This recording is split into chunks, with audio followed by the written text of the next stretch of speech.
सवाल तो बनता है। मैं आपका स्वागत है और मैं हूं आपके साथ रोहित झा। कांग्रेस पर मोदी प्रहार। पीएम मोदी ने आज कांग्रेस पर एक एक कर खूब हमला किया। उन्होंने कांग्रेस को लेकर कई ऐसी बातें कही जो कांग्रेस नेताओं को पसंद नहीं आ रहा होगा। दरअसल हरियाणा विजय के बाद पीएम मोदी और बीजेपी गदगद है। बीजेपी जानती है कि एग्जिट पोल के विपरीत जनता ने बीजेपी का साथ दिया है, इसलिए पीएम सहित बीजेपी के कई नेता कांग्रेस पर हमला करने से बिल्कुल भी नहीं चुक रहे हैं। अब जल्द ही झारखंड और महाराष्ट्र में चुनाव होने वाले हैं, जिसको लेकर बीजेपी ने अभी से ही रणनीति बनाना शुरू कर दिया है। इसलिए तो पीएम मोदी अभी से ही कई हमले कांग्रेस पर करते हुए दिख रहे हैं। पीएम मोदी ये अच्छे से जानते हैं कि कांग्रेस ही उनकी सबसे बड़ी प्रतिद्वंदी है और आने वाले चुनाव में कांग्रेस ही बीजेपी की सबसे बड़ी रुकावट बनकर सामने आई है। इसलिए तो जनता को यह समझाना जरूरी है कि कांग्रेस से देश को क्या नुकसान हुआ है। पीएम ने कहा कि कांग्रेस के एक भी नेता ने आज तक नहीं कहा कि हमारे मुस्लिम भाई बहनों में कितनी जातियां होती है।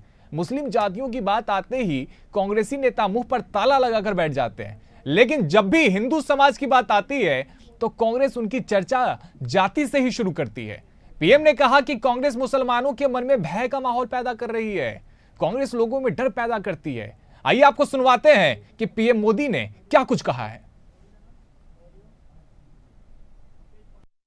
कांग्रेस भारत के सर्वजन हिताय सर्वजन सुखाय की भावना का दमन कर रही है, सनातन परंपरा का दमन कर रही है। जिस कांग्रेस ने इतने वर्षों तक देश पर राज किया, वो सत्ता में वापसी के लिए इतनी बेचैन है कि हर रोज नफरत की राजनीति कर रही है। कांग्रेस की पुरानी पीढ़ी के नेता भी बेबस है, असहाय है कि उनकी इस पार्टी की क्या स्थिति हो गई है। कांग्रेस की ये स्थिति होने वाली है। कांग्रेस नफरत फैलाने की सबसे बड़ी फैक्ट्री बनने वाली है। ये गांधी जी ने आजादी के बाद ही समझ लिया था। इसलिए ही गांधी जी ने कहा था कि कांग्रेस को खत्म कर देना चाहिए। कांग्रेस खुद खत्म नहीं हुई, लेकिन आज देश को खत्म करने पर तुली हुई है।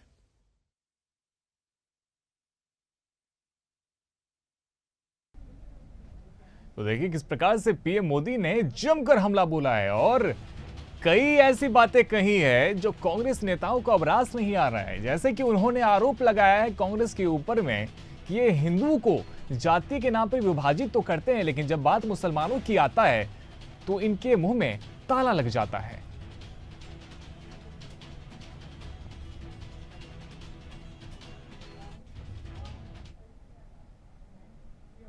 अब आपने पीएम मोदी को तो सुन लिया, अब उनके की पॉइंट्स अब आपको हम ग्राफिक्स के जरिए समझाते हैं कि पीएम मोदी ने क्या कुछ बड़ी बातें कही है। तो देखिए, कांग्रेस मुसलमानों में भय पैदा कर रही है। पीएम मोदी ने यह कहा है कि मुसलमानों के अंदर में भय पैदा करने का काम कांग्रेस कर रही है।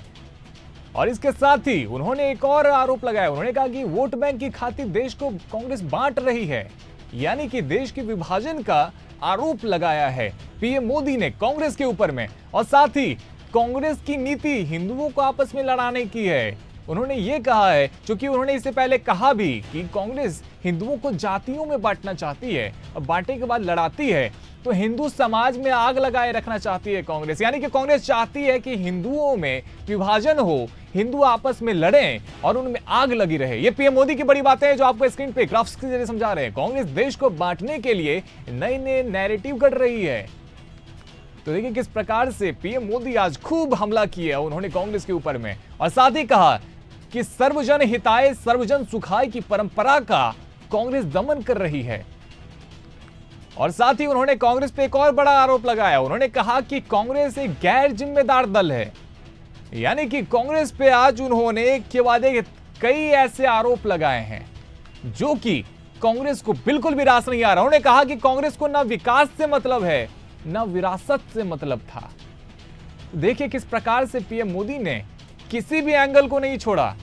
कई बातों पे उन्होंने कांग्रेस को लपेटने की कोशिश की, लेकिन सबसे बड़ी बात उन्होंने कही कि गांधी जी ने कहा था कि कांग्रेस को खत्म कर देना चाहिए था। यानी कि उन्होंने महात्मा गांधी की वो बात याद दिलाई जिसमें उन्होंने 1948 में कहा था कि कांग्रेस को खत्म कर देना चाहिए था।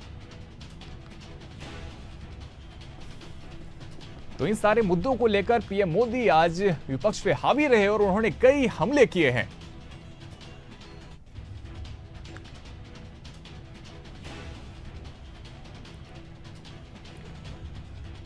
तो देखिए आज इसी पे हम चर्चा करेंगे और हमारे साथ मेहमान भी जुड़ गए। हमारे साथ बीजेपी से अवधेश पांडे जुड़ रहे हैं और साथ ही हमारे साथ कांग्रेस से ललित अरोड़ा जी जुड़ रहे हैं। आप दोनों का ही बहुत स्वागत है। सबसे पहले ललित अरोड़ा जी, हरियाणा का कल रिजल्ट आया और रिजल्ट आने के बाद से ही आपके जो अपने साथी हैं, फिर चाहे वो शिवसेना हो, एनसी हो, सारे आंख दिखा रहे हैं। शिवसेना की तरफ से कहा जा रहा है कि अभी से ही आप स्पष्ट कर दीजिए, यदि आपको अकेले महाराष्ट्र में चुनाव लड़ना है तो थोड़ा सा पिछड़ क्या गए, देखिए अपने ही अब आंखें दिखाने लगे। ललित अरोड़ा जी, ऐसा है, ये आपका व्यू है कि वो हमें आंखें दिखा रहे हैं। हमें तो अभी प्रधानमंत्री ने जो बोला है उस पर बात करनी है। ललित अरोड़ा जी, अगर कोई ये आंखें दिखाना नहीं तो कुछ और क्या है? आपने सामना का लेख तो पढ़ा होगा, खैर मराठी में है तो आपने उसका अनुवाद तो देखा होगा, अखबारों में भी चल रहा है, हम भी आपको बता देते हैं। उन्होंने साफ तौर पे कहा है कि कांग्रेस के अंदर में घमंड आ गया था, क्षेत्रीय दलों का आप सीरियस नहीं लेते हैं। कई आरोप लगाए हैं आपके ऊपर में। ऐसा है, इन आरोपों का जवाब जो है ना, हम सामना की तरह लेख लिख के नहीं देंगे। इंडिया अलायंस की मीटिंग में हम बात करेंगे इस विषय पे। अगर उनको कोई शिकायत है तो प्रेस में जाने से पहले हमसे बात करते। इस तरह से इल्जाम अगर वो कोई लगा रहे हैं तो उसका जवाब उनको हम वहीं पे ही देंगे, अपने फोरम पे देंगे। हम ऐसे प्रेस में नहीं जाएंगे सीधा, पहले उनसे बात करेंगे, उसके बाद देखेंगे। तो कहीं ना कहीं सर ये आप तो मान रहे हैं ना, लेकिन आपकी देखिए अब आपके चूंकि वो साथी हैं, कोई और कहता आपको, अब चलिए जेडीयू के द्वारा कहा जाता, टीडीपी की तरफ से कहा जाता या किसी दूसरी पार्टियों की तरफ से जो एनडीए के साथी है कहा जाता तो समझ में आता है। लेकिन हरियाणा में ऐसा नुकसान हुआ कि अब तो अपने ही आपको देखिए, फिर से मैं कहूंगा आंखें तो दिखा रहे हैं, फिर चाहे आप उसको माने या ना माने। नहीं, आप ये आपका परसेप्शन है कि हरियाणा में हमारा नुकसान हुआ। हमारे और बीजेपी के वोट परसेंटेज में 0.80 का डिफरेंस है, ठीक है। और सीटें हमारी 11 कम आई। अगर 6 सीटें और आती तो हम 42-43 बीजेपी से ज्यादा हो जाते। इनके भी 9 मंत्री हारे। उसके अलावा एक और चीज सुनिए, पिछली बार हमारे पास 31 सीट थी और चुनाव से पहले हमारे पास 27 सीट थी। आज हमारे पास 37 सीट है। तो ये कैसे आप कह रहे हैं कि हमने बड़ा प्रदर्शन बड़ा खराब किया है? सरकार नहीं आना अलग इशू है, लेकिन परसेंटेज ऑफ वोट्स में हम 28% से 40% गए हैं। सीटें हमारी बड़ी है, तो ये कैसे आप लोग इसको कैसे आकलन कर रहे हैं? तो समझ से बाहर है ये। सही, इसको ऐसे हम आकलन कर रहे हैं कि वोट शेयर आपका बढ़ा है, आप मान रहे हैं, फिर ईवीएम वाला भूत कहां से आ गया? क्यों ये कहा जाने लगा? हाँ, ये क्यों कहा जाने लगा? फिर चाहे वो जयराम रमेश हो, उनके साथ पवन खेड़ा भी थे, उनके द्वारा आरोप लगाया जाने लगा कि जहां पे 99% बैटरी चार्ज थी ईवीएम की, वहां पे तो बीजेपी की जीत हो रही है, लेकिन जहां पे 60 से 7% का चार्ज था, वहां पे हमारी वहां पे विधायक जीते हैं, वहां पे हमारे नतीजे, हमारे पक्ष में नतीजे आए हैं।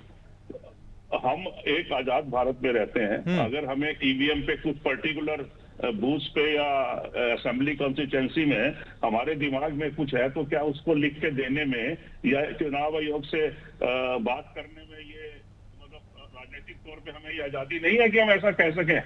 देखिए, हम यहाँ ये डिस्कस कर रहे हैं तो ईवीएम को आप ईवीएम के तरफ फेवर में हो या अगेंस्ट तो मुझे नहीं पता। हमने ये कहा कि इनकी बैटरी का फर्क क्यों है, तो भी रिप्लेसमेंट है क्या है, ये आरोप हम लगा रहे हैं। उसका जवाब तो निर्वाचन आयोग देगा ना। आप लोगों को या भाजपा को आपत्ति इस बात में हो रही है कि क्यों गए ईवीएम के अगेंस्ट में चुनाव आयोग में, इस बात में आपत्ति है आपको? नहीं, मुझे आपत्ति इस बात से, यदि आप ये कह रहे हैं कि मेरा वोट शेयर उसी ईवीएम से बढ़ा है, फिर ये भी तो नहीं कहा जाना चाहिए था ना सर कि ईवीएम में ही कोई गड़बड़ी निकल आई। खैर ठीक है, उस पर आज हम चर्चा कर भी नहीं रहे। अवधेश पांडे जी, अब मैं आपके पास में आना चाहता हूं। महाराष्ट्र में और झारखंड में चुनाव होने वाला है। पीएम मोदी ने आज जिन बातों का जिक्र किया, विशेषकर उन्होंने हिंदू और मुसलमान का जिक्र किया था, एक सरकारी कार्यक्रम था, लेकिन बावजूद इसके, अब चूंकि कांग्रेस पे आरोप लगा रही है कि सरकारी कार्यक्रम में आपको इन बातों का उल्लेख करना नहीं चाहिए था क्योंकि वो एक राजनीतिक मंच नहीं था, बावजूद उसके, तो क्या झारखंड और महाराष्ट्र में जो चुनाव होगा उसका मुख्य केंद्र हिंदू और मुसलमान रहने वाला है क्या? अवधेश जी, देखिए, भारतीय जनता पार्टी का नारा है विकास भी विरासत भी, और कोई भी कार्यक्रम हो, अगर कोई फैक्ट्स कहे जाते हैं तो उसका पूरे देश में सम्मान होना चाहिए। आज मोदी जी देश ही नहीं दुनिया के सबसे ताकतवर नेता है और भारतीय जनता पार्टी को फक्र है कि भारतीय जनता पार्टी के पास ऐसा नेतृत्व उपस्थित है। अभी हरियाणा में 10 साल सरकार चलाने के बाद भारतीय जनता पार्टी की ऐतिहासिक शानदार विजय हुई है और भारतीय जनता पार्टी ने हैट्रिक लगाई है।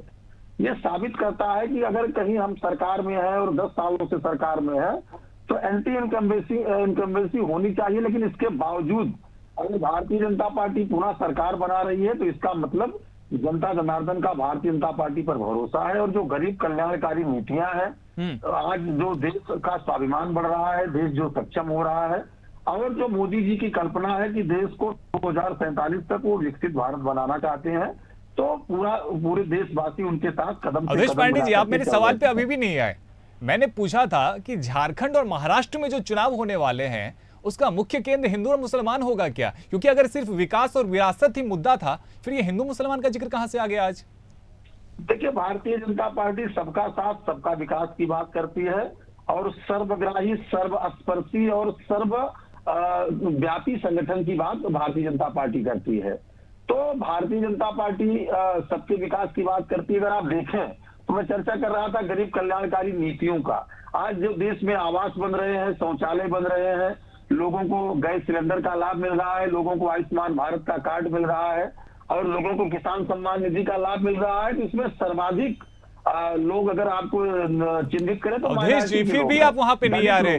अब मैं मानता हूं आपने खूब विकास किया है, आपने खूब विकास किया है, लेकिन फिर विकास ही मुद्दा क्यों नहीं है? आप यहाँ पे तो कह रहे हैं कि हम सबका साथ सबका विकास की बात करते हैं, फिर उसमें हिंदू मुसलमान का एंगल आज देने की जरूरत क्या थी?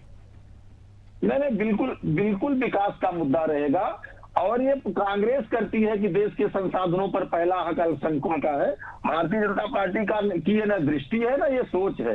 भारतीय जनता पार्टी सबके हित के काम के लिए प्रयास करती है और वो दिखाई भी पड़ रहा है। हम हरियाणा का चुनाव हुआ है, जीते हैं, झारखंड में, दिल्ली में, महाराष्ट्र में और उत्तर प्रदेश के उपचुनाव में सब जगह भारतीय जनता पार्टी फतेह करने वाली है, क्योंकि भारतीय जनता पार्टी को जनता का समर्थन मिल रहा है। भारतीय जनता पार्टी नेताओं के समर्थन में नहीं है। भारतीय जनता पार्टी किसी गठबंधन की पिछलग्गू नहीं है। भारतीय जनता पार्टी देश को एक अच्छा नेतृत्व देना चाहती है और ठीक है ललित जी, ये देश को एक अच्छा नेतृत्व देना चाहते हैं, पर प्रधानमंत्री मोदी आरोप लगा रहे हैं कि आप तो देश को तोड़ने का काम करने वाले हैं, आप देश को विभाजन करना चाहते हैं, हिंदुओं को आपस में बांटना चाहते हैं जातियों के नाम पर। और जब मुसलमानों की बात आती है तो आपके मुंह में ताला लग जाता है। अब मुसलमानों में जातियों के पक्षधर बिल्कुल भी नहीं है, लेकिन जब बात हिंदुओं की आती है तो खूब चिल्लाते हैं कि जाति का जनगणना होना चाहिए, जातिगत ये होना चाहिए। तो ऐसा क्यों? देखिए, प्रधानमंत्री जी ने बिल्कुल फाइट्स कहे हैं हमारे देश की आजादी का। अवधेश जी ललित जी को सुन लेते हैं। अवधेश जी, ललित जी को सुन लेते हैं। देश को ये पता लगना चाहिए कि कौन सी कम्युनिटी में, कौन सी जाति में कौन लोग गरीब है, गरीबी रेखा से नीचे है, कौन सी रिजर्व कैटेगरी में कितने लोग हैं, ताकि उनकी संख्या के हिसाब से योजनाएं बने, उनको प्रतिनिधित्व देने की बात हो। अब एक छोटा सा एग्जांपल लीजिए, इन्होंने पीएसयू बेच दिए। पीएसयू बेचते हुए इन्होंने 1,48,604 अनुसूचित जाति की वैकेंसी, 89,900 आदिवासियों की और 1,92,000 के करीब पिछड़ा वर्ग की वैकेंसी ओबीसी की, यानी 4,31,216 नौकरियां उन पीएसयू में खत्म कर दी या खत्म करने वाले हैं। तो ये कहाँ की बात कर रहे हैं? हरियाणा में सिलेक्टिव बेसिस पे 4 मुसलमानों को टिकट दिया। हमें कहते हैं कि हम तुष्टीकरण करते हैं। जिस देश प्रधानमंत्री ये कहता हो कि आप भारत के नागरिक बनने की बजाय आप हिंदू बने, भाई हिंदू का एक आस्था है, एक धर्म है, लेकिन हम इस चीज में प्राइड फील ना करेंगे, हम हमारी नेशनलिटी इंडियन है, मैं इंडियन हूँ, तो ये हिंदू राष्ट्र की जो बात करते हैं तो बांट कौन रहा है? ये बांट रहे हैं, इसका जवाब दीजिए। अरे मुद्दे तो भाई साहब ये होने चाहिए थे रोहित जी कि नोटबंदी करके सरकार को क्या फायदा हुआ और जनता का कितना नुकसान हुआ। ललित जी, आपके पास में बहुत मुद्दा था, इसके अलावा भी आपके पास में बहुत मुद्दा था। कुछ मुद्दों को लेकर आप हरियाणा चुनाव में गए, फिर चूक कहां पे हो गई? बहुत बड़ा मुद्दा था किसान का, अभी भी किसान जो है उनकी मांगे पूरी हुई नहीं है, वो मुद्दा आपके पास में था। रोजगार अभी भी बहुत बड़ा मुद्दा है और आप उन सबको लेके गए, फिर चूक कहां पे हो गई? हम तो राष्ट्रीय स्तर के मुद्दों की बात में कुछ अगर कहें तो मैं बोलूं, अगर आप मुझे परमिट करें तो। नहीं बिल्कुल सर। मैं ये कह रहा हूं कि प्रधानमंत्री ने जो आर्थिक मुद्दों पे तो जवाब कहीं देते नहीं है, मैं ये सवाल उठा रहा हूँ। देश के इतिहास में 10 साल के शासनकाल में रुपए की कीमत 40% से ज्यादा गिर गई। बिना समझे समझे लॉकडाउन लगा दिया। कितना नुकसान हुआ है देश का कोई बताएगा? कितना रोजगार कम हुआ है? आज तक नहीं हुआ। विदेश यात्राओं पे कितना खर्चा हुआ है? पटेल की मूर्ति बना रहे हो, नए मुख्यालय अपना बनाए, नए नोट छपवाए आपने, पुराने खत्म कर दिए। 50,000 करोड़ रुपए का नुकसान हुआ। 5500 करोड़ रुपए इन्होंने अपने प्रचार प्रसार पे लगा दिए, नए भवन बनाए अपना पार्लियामेंट। वो तो ये हमारा मुल्क गरीब है, क्या इतने बड़े खर्चे हम बर्दाश्त कर सकते हैं? अपने पूंजीपति मित्रों को आर्थिक लाभ पहुंचाने के लिए 11 लाख वन रक्षकों को इन्होंने बर्बाद कर दिया, उनकी जमीनें छिन गई है। 25 लाख करोड़ रुपए इन्होंने देश का राइट ऑफ कर दिया है। 9 साल में सबसे ज्यादा आतंकवादी हमले इस प्रधानमंत्री के टाइम में हुए हैं। नए कृषि कानून लाके 750 लोगों की मौत हुई है, उनकी बलि चढ़ाने वाला ये प्रधानमंत्री है। 520 करोड़ का राफेल जहाज जो है 1644 करोड़ रुपए में खरीदा। कोई जवाब है इन बातों का? मुद्दों से हटाना चाहते हैं लोगों को। ललित मोदी, विजय माल्या, मेहुल मोदी और ये कितना लोग भाग गए, इनके साथ फोटो भी खींची है उनकी। विपक्ष में रह के तो एफडीआई का रोना पीटते थे, जीएसटी का, ईवीएम का, महंगाई का, प्राइवेटाइजेशन का। अवधेश पांडे जी, चूंकि कांग्रेस अब इन सारे मुद्दों को उठा रही है, कांग्रेस आपको इन सारे मुद्दों पे घेरते हुए नजर आ रही है, क्या यही वजह है क्या कि पीएम मोदी को महात्मा गांधी का वो बयान याद करवाना पड़ता है जिसमें महात्मा गांधी ने कहीं पे लिखा था एक नोट पे कि कांग्रेस को खत्म कर देना चाहिए और नई तरीके से शुरुआत करनी चाहिए? क्यों आपको आज इन सारी बातों को याद दिलाने की नौबत आई? देखिए, देश की जनता ने कांग्रेस के इशू को नकार दिया है और उसका हाल ही उदाहरण हरियाणा के चुनाव में आपको मिला है। हालांकि इनके पेट में इसलिए दर्द है कि हम पटेल जी की प्रतिमा लगाना चाहते हैं। जिन सरदार वल्लभ भाई पटेल को देश का पहला प्रधानमंत्री होना चाहिए था, लेकिन इन लोगों ने नहीं बनने दिया। आज इनकी प्रतिमा के भी ये विरुद्ध है। आज ये भारत में अगर नई संसद बन रही है जिसमें लोकतंत्र संविधान के आधार पर चर्चाएं होती हैं और जो डॉक्टर भीमराव अंबेडकर जी के संविधान और लोकतंत्र पर जहां चर्चा होती है तो उस संसद के लिए विरोध में है। तो इनके पेट में दर्द होना स्वाभाविक है। क्या कारण है कि आज चीन की भाषा, पाकिस्तान की भाषा कांग्रेस बोलती है? क्या कारण है कि भारतीय जनता पार्टी के विरुद्ध में होते होते, मोदी के विरुद्ध में होते होते कांग्रेस देश के विरोध में बयान देने लगती है? दूसरे देशों में जाती है तो भारत के विरोध में बयान देने लगती है। आज जब भारत दुनिया की तीसरी अर्थव्यवस्था बनने की कगार पर खड़ा हुआ है, आज जब भारत में वर्ल्ड क्लास इंफ्रास्ट्रक्चर डेवलप हो रहे हैं, आज जब भारत नई ऊंचाइयों को छू रहा है, आज जब Bharat air strike, surgical strike कर रहा है, ललित जी जवाब दीजिए। पेट में दर्द क्यों होता है? ये सकारात्मक विपक्षी भूमिका कांग्रेस को निभाना चाहिए, लेकिन ये नफरत की राजनीति करते हैं, हिंसा की राजनीति करते हैं, इस्लामी की राजनीति करते हैं, भारत को अपमान करने की राजनीति करते हैं। तो कांग्रेस को इन चीजों से सबक लेना चाहिए और इसी आधार पर तो देश की जनता आज कांग्रेस को नकार रही है। देश के आधे राज्यों में कांग्रेस की खिलाड़ी बनी हुई है, पैरासाइट बनी हुई है। अरविंद केजरीवाल जी कहते हैं इनका अहंकार बढ़ गया है, उसका बात करते हैं, वो इनसे समझौता नहीं करते।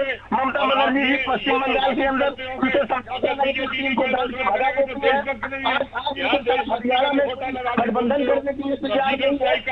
रघु बने हुए देश के अंदर आज इनकी जो वास्तविक स्थिति है वो जनता को पता है। इसलिए आज जब मोदी जी की सरकार थी उसे घोटालों का युग कहा गया और उसी से मुक्त करके इस देश की सम्मानित जनता ने मोदी जी को आशीर्वाद दिया और मोदी जी की जो सरकार है। ठीक है ललित अरोड़ा जी, क्या कहीं ना कहीं, ठीक है अवधेश पांडे जी अब सुन लेते हैं। ठीक है एक एक करके बात करते हैं, ऐसे में दर्शकों को कुछ समझ नहीं आता। ठीक है ललित अरोड़ा जी, ठीक है अवधेश पांडे जी सुन लीजिए अब एक एक करके जवाब लेते हैं। ललित अरोड़ा जी देखिए, अब हाँ आपके पास में आते हैं एक सवाल भी मैं ले लेता हूँ, साथ में आप उसका भी जवाब दे दीजिएगा। देखिए कांग्रेस ने एनसी के साथ में गठबंधन किया जम्मू कश्मीर में, और वो जम्मू कश्मीर में एनसी ने कहा था कि 370 को हटाने के हम पक्षधर हैं। आपको जम्मू कश्मीर में उसका फायदा हुआ, 6 सीटें आपकी आई, 42 उनकी आई। लेकिन हरियाणा में क्या कहीं ना कहीं उसका नुकसान हुआ? क्योंकि हरियाणा के जो लोग हैं, नो डाउट कि पूरे देश में देशभक्त हैं, लेकिन वहां पे भी देशभक्ति का जज्बा बहुत ज्यादा होता है। सेना में वहां के नौजवान जाना पसंद करते हैं। तो क्या कहीं ना कहीं वो एंगल आपको हिट किया जिसका आपको नुकसान हुआ हरियाणा के भीतर में?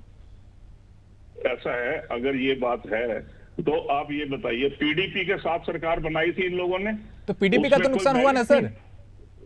नहीं सुनिए ना, मुझे बोलने दीजिए। मैं ये कह रहा हूँ पीडीपी के साथ इन्होंने सरकार बनाई, बाद में उनको बोला देशद्रोही है। मैं इनकी मान्यताओं की बात कर रहा हूँ। 370 के बाद कितने कश्मीरी विस्थापित वहां वापिस चले गए, कितने लोगों ने अपने घर बनाए, कितनी शांति स्थापित हो गई, आर्मी पहले से बढ़ानी पड़ गई।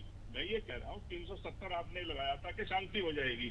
370 कब लगा था, कितना समय बीत गया? क्या उसका आकलन नहीं हम पूछेंगे कि 370 लगाने से या स्टेटहुड ना देने से आपने इनको 2 जगह अलग कर दिया और आपने ये प्रोविजन कर दिया कि 5 एमएलए अगर हमें दिक्कत है तो उसमें घुसा देंगे, हम मेजोरिटी इनके इन पर ले लेंगे। लेकिन जनता ने नकार दिया। आपने खुद ही कहा भी हम जो वहाँ हमारा गठबंधन हिस्सा है, तो इनको जवाब मिल रहा है ना। 370 के बाद एक भी पॉजिटिव चीज मुझे बताइए, ये बता दे भाई साहब। खाली भाषण धारा प्रवाह देने से कुछ हल नहीं होता ना। ठीक है ललित अरोड़ा जी, बावजूद इसके चूंकि आप अभी वोट शेयर की बात कर रहे थे हरियाणा के भीतर में, तो वोट शेयर के मामले में तो बीजेपी सबसे ज्यादा वोट शेयर है उनका जम्मू कश्मीर के भीतर में, और दूसरी सबसे बड़ी पार्टी है। तो आपका केवल ये कह देना कि पूरी तरह से बीजेपी असफल रही जम्मू कश्मीर के चुनाव में, वो तो गलत है। और आपसे ज्यादा ही सीटें उनकी, चाहे वो जम्मू कश्मीर हो या हरियाणा हो। मेरे भाई रोहित जी, कश्मीर की आबादी और यहाँ की आबादी एक जैसी नहीं है। जम्मू कश्मीर में आबादी ज्यादा है, आपको पता है। इस तरह से तर्क देने से बात नहीं बनेगी। अब नहीं, मैं तो वोट शेयर की बात कर रहा हूँ। क्योंकि आपने कहा कि वोट शेयर आपका अच्छा है, तो मैं तो इसलिए कह रहा हूँ कि वोट शेयर के मामले में तो वो भी सबसे बड़ी पार्टी है ना जम्मू कश्मीर के भीतर में। मैं वही तो बता रहा हूँ, उनको सीटें वहाँ ज्यादा मिली जम्मू एरिया में जहाँ पॉपुलेशन ज्यादा है। हरियाणा में दो एरिया का आकलन नहीं कर रहे हम।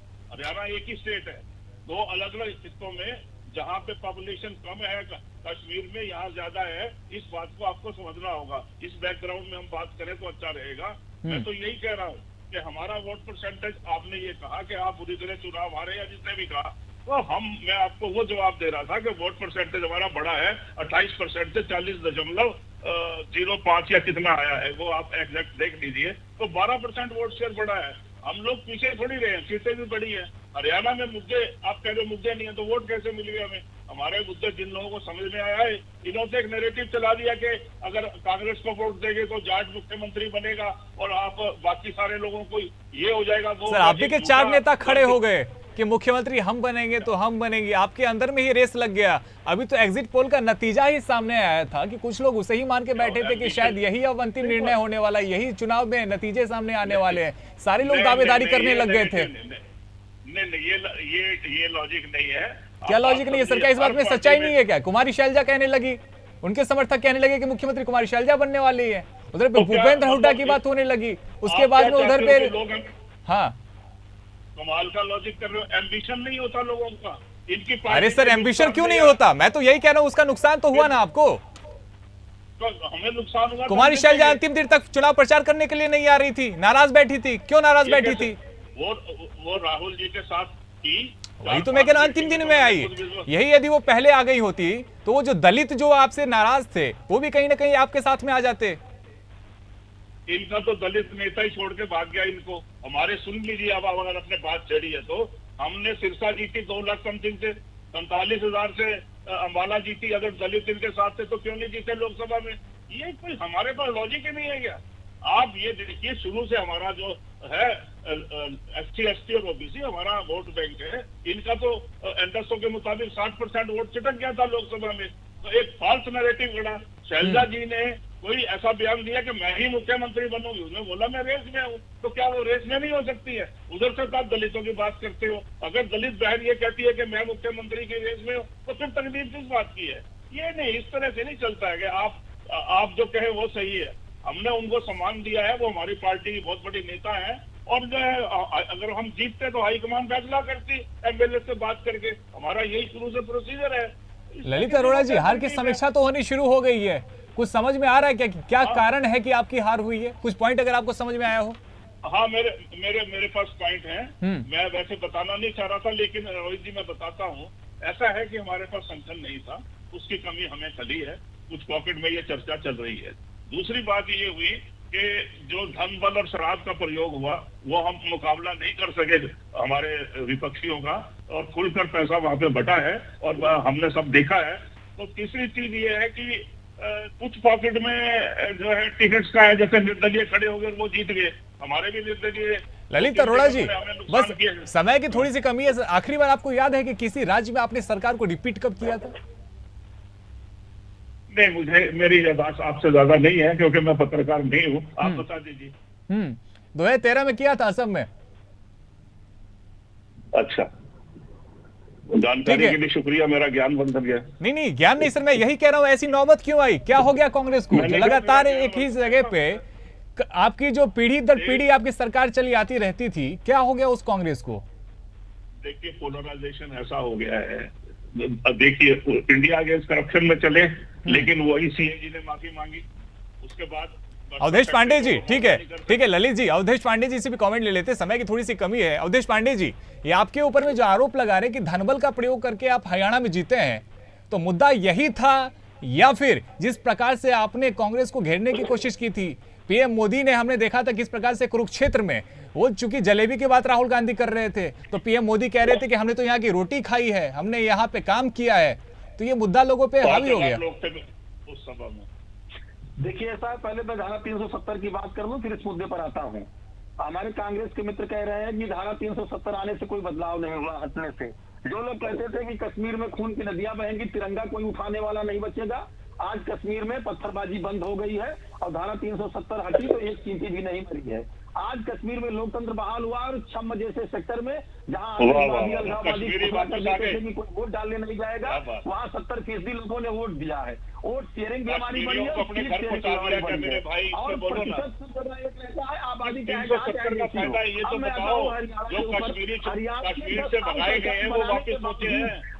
घरों में रहना शुरू कर दिया, सुरक्षित है, इवन बाहर के लेबर के लोगों को भी गोली मारी गई वहाँ पे। बात कर रहे हैं, ये कोई लंगर आप लेके आ जाते हैं। मुख्यमंत्री जी ने जीता है, अगर कहीं भी उत्तर में कहीं भी अब सरकार बनेगी, कांग्रेस की सरकार बन जाती है, मालूम पड़ेगा। झूठ के आधार पर, नफरत के आधार पर एक भ्रम फैला करके राजनीति करते हैं, इसलिए लोग आपके टाइम में होती है, नफरत हम बनाते हैं, 75 मिलेगा, गायों के बदले करते हैं, इन्होंने संविधान का झूठ उड़ाया, जिस प्रकार से इन्होंने लोकतंत्र का खतरे में है का झूठ उड़ाया, हो चुका है। स्टेट में क्यों आ रहे हो?